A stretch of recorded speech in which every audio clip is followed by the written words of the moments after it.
የአማራ ፋኖ የጎንደር እዝ ምክትል አዛዥ በውጊያ ላይ ህይወቱ አለፈ። ዝርዝሩ በአጭሩ ልንገራችሁ።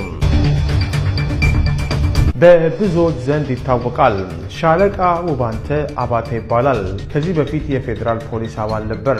እስከ ጅማ ድረስ ሄዶ ሰርቷል። ከህወሓት ጋር በደረገ ጦርነት ደግሞ ለ4 ጊዜያት ያክል እንደቆሰለ ይነገራል። ወደ ካናዳ እንዲሄድና እንዲታከም በሐኪሞች ሪፈር ተጽፎለት ነበር። እሱ ግን በአማራ ህዝብ ላይ የተደቀነ ያለውን የህልውና ትግል ሳልፈጽም የትም አልንቀሳቀስም አለ።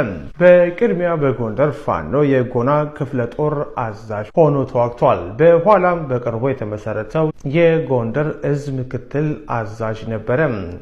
በአንድ እጃችን እየተዋጋን በአንድ እጃችን የፋኖን አደረጃጀት እየሰራን ነው ሲልም እየተዋጋ ተናግሮ ነበር። ተሸንፈን የለቀቅነው ከተማ የለም፣ እኛኮ አማራንንም ሲል ተናግሯል። ትግላችን ሁለንተናዊ ነው። ወደ ጦርነት የገባነው ተገደን ነው። የህዝብ አደራ